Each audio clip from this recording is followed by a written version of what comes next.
রে কই গুরু ভজ যেও নাম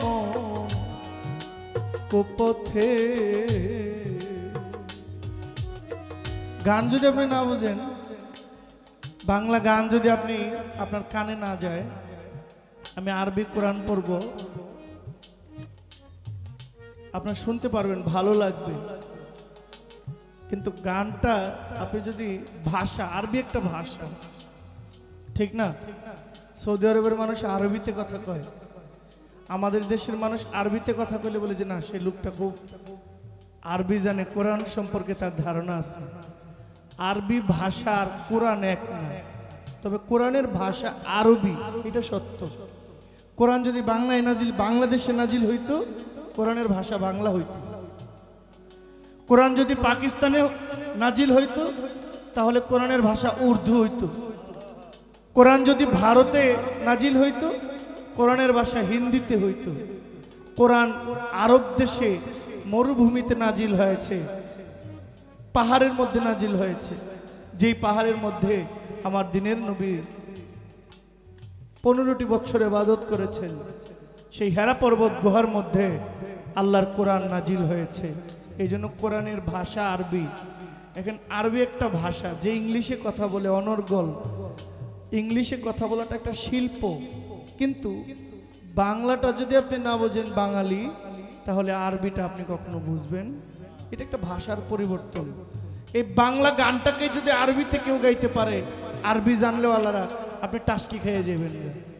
ধন্যবাদ। পায়ে ধরে কই গুরু ভজ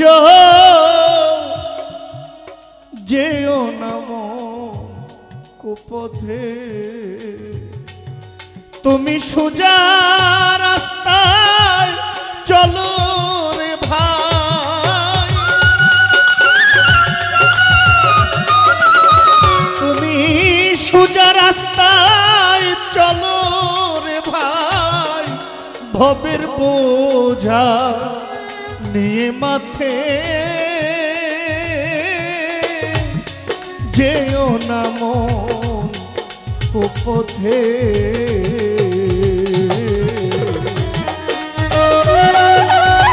ভাই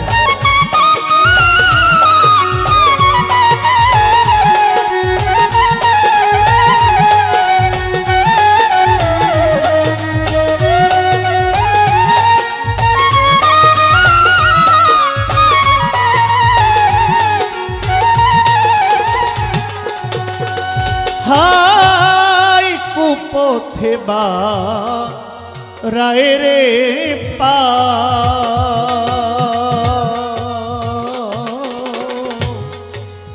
দুঃখ পেও না মাথারে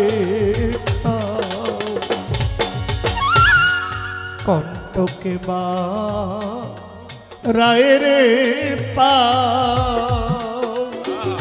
ইসলাম উদ্দিন তুমি দুঃখ পেও না মাথারে,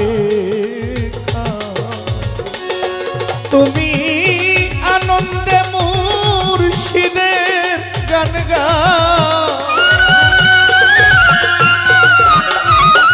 তুমি আনন্দে,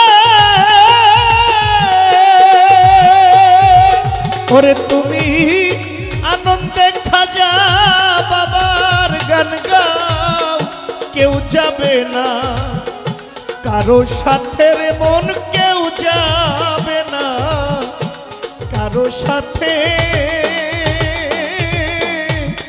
যেও না মন কুপথে।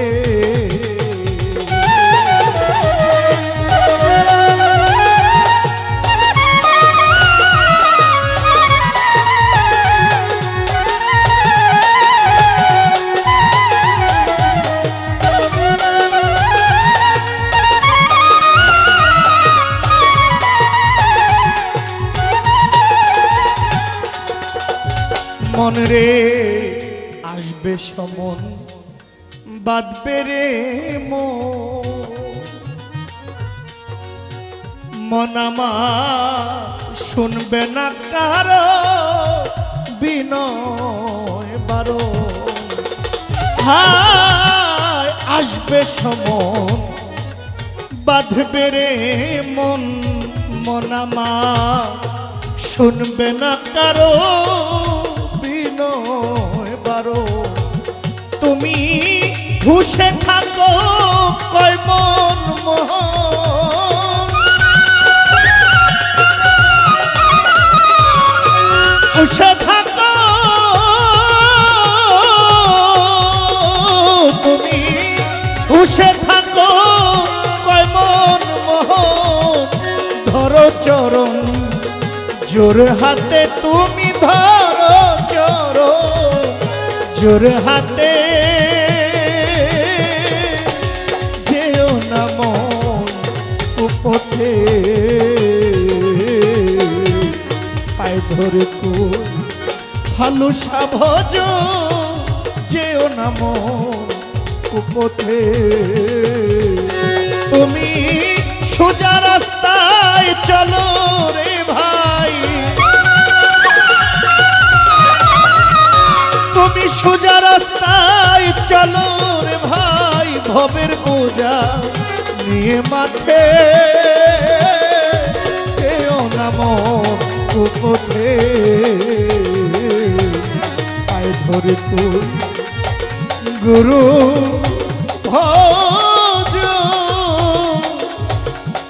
যেও না মন কুপথে।